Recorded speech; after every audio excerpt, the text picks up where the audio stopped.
Why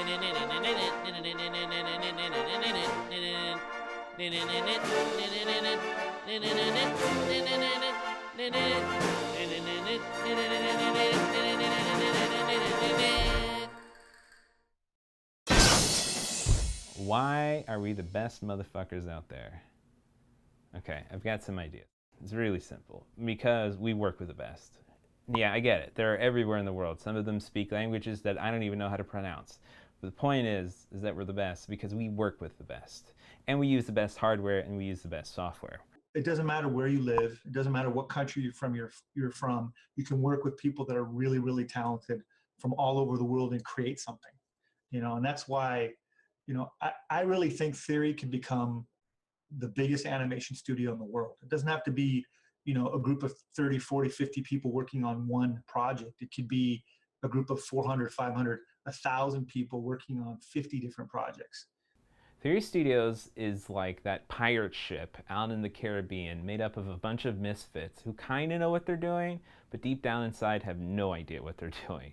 We've got some ideas and we've done some amazing things, and we come from super diverse backgrounds. And I'd argue some people have even rejected us, and that's how we all found each other. But we're this like crazy pirate ship, brave, willing to take risks and do the most amazing shit in the world, whereas nobody else is willing to take those risks. We are. That's who we are. That's kind of why we picked the name Theory, because in theory, you can kind of do anything you want. And that's the thing. It gives an artist, ultimate freedom to join together with a group of like-minded people and come up with an idea, and then have all the resources and the community to help build that idea. Main motivation of people working here, it's mainly about goodwill, and having fun. When you're having fun, it doesn't matter if you understand 100% what the other person is saying. If you more or less get the idea, you'll have fun anyway. When you have access to people from all around the world, you're going to get interesting perspectives, or at least, if not interesting, different perspectives.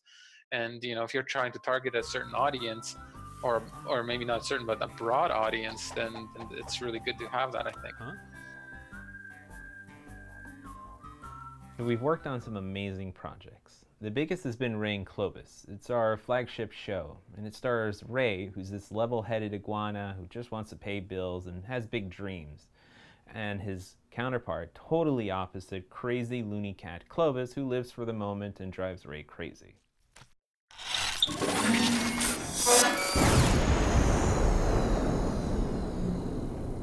It also does windows.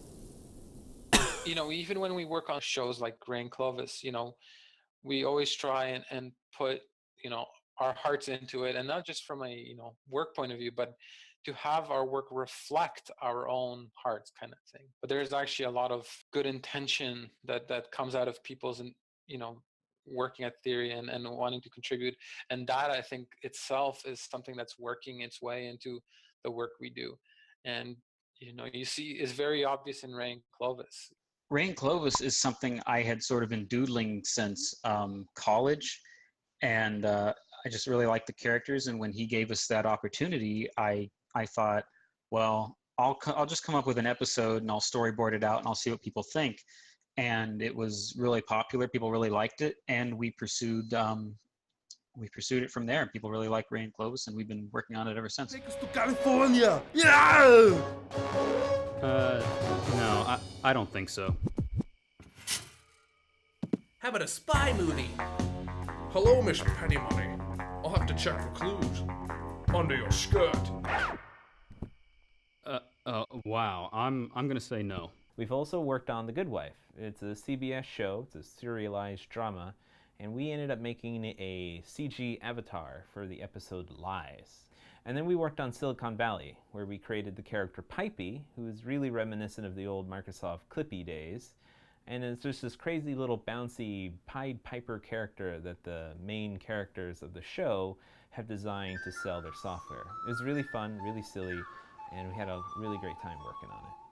To this day, when some of my friends who watch the show, when they see that scene, I mean, they outright laugh. I mean, when you hear that and you see people, react like that, you realize, what, like this was really cool, and this wasn't trivial. It required decent character design, and there was a model rigging step, all the animation that went with it. How can I help you? What in the name of fuck is that? There's about 37 people active at the studio. A good number of them are either apprentices or they're volunteers on short films that we do. You see, we have this like little space for people to work on anything that they want to, and we give them some hardware and software to do it with. I feel in love with our own ideas, and it just so happens that there's enough of us together that we can make some of these ideas into actual things. Not only are we working on projects for other people, but we're also really open for people to bring their ideas in and build little core groups. That's one really cool thing about the people that work here is that, if you come in with an idea and you pitch it, you might get a handful of people that want to help you make it. And then that just becomes another project that we're working on trying to create. Well, if we want to get like a George Lucas, like we could say that we are storytellers. I think the people at Theory are excited to be there. They're excited to help out. They want to produce awesome stuff like we do. We've got a bunch of people who just really love what they do, and they're here, to create really cool things. We even have people who show up just because of the people, not even necessarily because of the animation. We had a couple people say that at our meetings, how they just like to hang out. They just like to be here. How about why? That's a good question, right? Like, why? Why this disaster? We cut back to like happy music. Like It's that type of humor that's just, it doesn't really make you laugh. It just makes you say, "What the fuck?"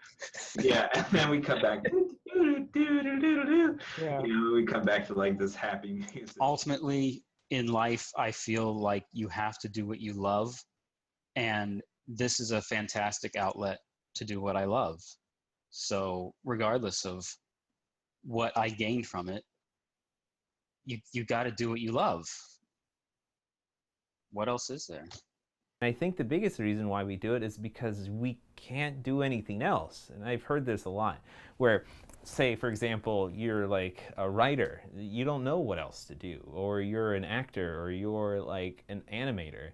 Like that's it. It's so you're almost drawn to it. Like you can't not do it because there's nothing else you can do. But when it comes to like animation and storytelling and like building a business around it, like it's so frustrating and difficult, and there's so many, but I couldn't do anything else. I really couldn't. Like I couldn't wake up every day and say, oh man, well, I guess I gotta, deliver the mail. In Walt Disney's biography, it's written by Neil Gabler. I know there's a lot of them, but Neil's I thought was really good. One of the bits of research that Neil had uncovered is that Walt would confess that he wished he could just be a post office delivery guy. He just wanted to deliver the mail. That's all he wanted to be a postman. And whenever things got really tough, he just said, I'm gonna go become a postman. And he did that well until like when, the first Disneyland opened and everything. And, I'm nowhere near Walt, but I kind of feel that same pressure that like, some days, this is way too difficult. I'm just gonna work for the post office, deliver mail, 9 to 5, it'll be okay. So why we do this is because we can't do anything else. It's really fun to do this. Now, we're working on some amazing projects right now. The first and the biggest is Man in a High Castle. The first season came out for Amazon, and it was their highest rated show ever. So we're working on the second season. We're doing a lot of CG elements for it. We're building cities, we're building cars, people, digital doubles, interiors of buildings. It's gonna be amazing. Super, super amazing. Can't wait for that to come out. Now, the other thing that we've been working on is a commercial for Cinnamon Toast Crunch. Those little like jumpy guys. We ended up making a couple of 30-second bits of these characters jumping around, eating each other. It was really, really fun. On the horizon, however, we have some really crazy ideas. The first is this punching game for virtual reality. It's called Punch Bomb, and one of our artists, Chris Folia, has taken full charge of this thing. It's basically a virtual punch knockout game. You've got a bunch of bombs that are coming at you, and you've got to put on your virtual fist and punch them away before they blow you up. The other thing that we're working on is a Ray and Clovis Christmas special, and that's going to come out pretty soon here. That's for a network called Toka TV. It's like a kids' first network for iPhones and stuff. Really, really excited to see that one come out. Should be later this year. And then the last thing that we're doing is Beans and Peas. This is this rotten kids show. Basically, these two little characters, Beans and Peas, think they're on this happy little kids cartoon teaching you facts, and then they die miserable, awful, terrible deaths because of the things that they're teaching you, like turtles breeding out of their butts, or bazillion spiders that can bite you and give you massive erections that make you die. It's really terrible. Anyways, that show comes out on Vessel here in a few months. Oh my!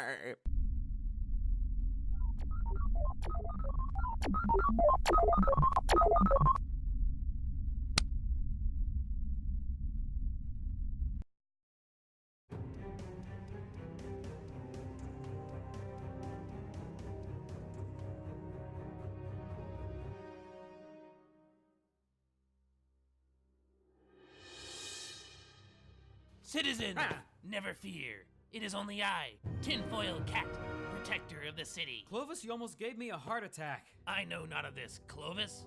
I am none other than... Whoa! None other than the Tinfoil Cat. Get out of my room, Clovis. I'm going to bed. Sleep well then, citizen. You have nothing to worry about with the Tinfoil Cat on patrol. You're crazy. Yes. Crazy about fighting crime and putting a stop to illegal activity in our fair city. Illegal activity? You're the one stealing our neighbor's cable. It's not easy being a superhero, you know. You're not a superhero. But I vowed to protect this city, to never let anyone else get hurt the way I was hurt almost 20 years ago. There's no way you're that old. It all happened so fast. I lost both my parents in that alley. Your parents live in Maine. You called your dad on the phone yesterday. Before I knew it, I became the last surviving member of my family. You were in a litter of 5. 6, actually. Mom ate one of us. What? Thankfully, I inherited my family's great wealth and decided to use it for good. But not to help with the utilities, clearly. Now, citizen, you could help me improve this city, to make it a safe, prosperous place for everyone. So, if you seek as I seek, then join me. But if you don't want to help me, there's the door. You know what? Fine. I'm sleeping on the recliner tonight. Keep me up in the middle of the night, dressed like a superhero, and friggin' using up all our tinfoil. I can't believe $60 this. a month for extended cable? That's the real crime, Ray. That's the real crime.